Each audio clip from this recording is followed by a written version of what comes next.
Welcome back to Kringle's Christmas Stories, brought to you by KringlesChristmas.com, home of Comet's Choice premium reindeer food, reindeer tested, Santa approved. Tonight we're diving into a heartwarming story about a family's Christmas, exploring what makes a place feel like home during the holidays. So get cozy, grab your hot cocoa, and let's begin. The drive back to Maplewood felt quieter than usual, the snow-covered landscape rolling by like a gentle, sleepy dream. Linda hummed along to the Christmas carols playing softly on the radio, while Emily and Charlie dozed in the back seat, their heads leaning against the frosted windows. The magic of Grandma's house lingered in the warmth of their hearts, but as they neared home, Emily stirred and nudged Charlie awake. "Do you think Santa came to our house too?" she asked, her voice soft but tinged with curiosity. Charlie rubbed his eyes, still half asleep. "I don't know. Maybe he saved it all for Grandma's." Linda didn't say anything, but her lips curved into a small, knowing smile. The headlights illuminated their little house, and she turned into the driveway, the golden glow of the string lights on the porch shining softly through the evening snow. As Linda unlocked the front door, Emily and Charlie hesitated on the threshold. The house was dark, except for the soft glow of their Christmas tree in the corner of the living room. The angel with silver wings stood serenely at the top, her gaze steady and calm, as if she'd been waiting for them. Then Charlie let out a gasp. The once empty space beneath the tree was no longer bare.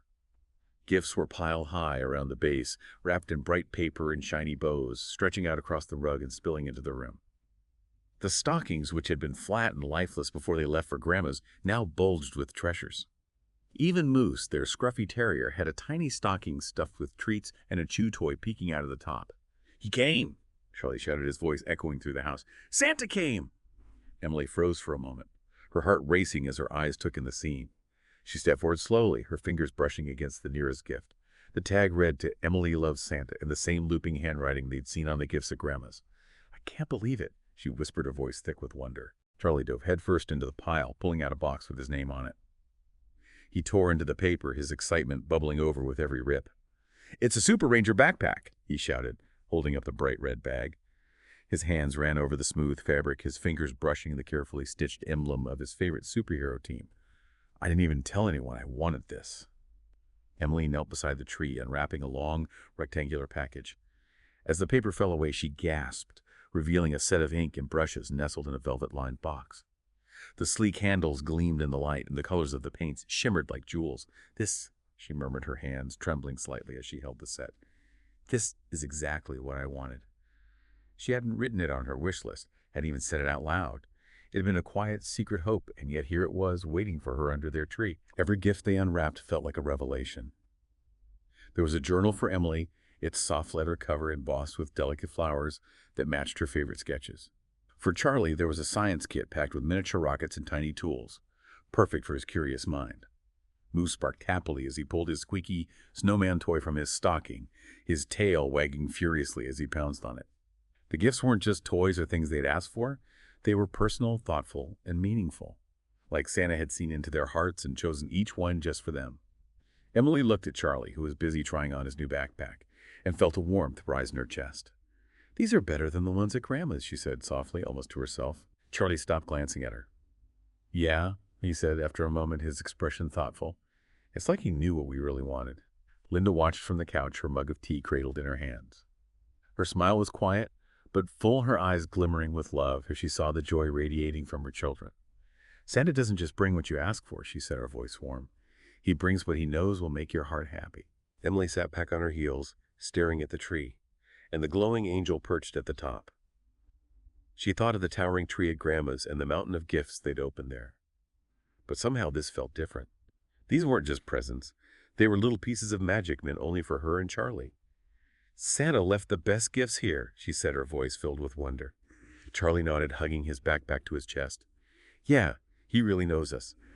The room settled into a peaceful quiet as Emily and Charlie carefully gathered their treasures. The fire crackled softly in the fireplace, and the glow of the tree lights reflected off the silver wings of the angel above them.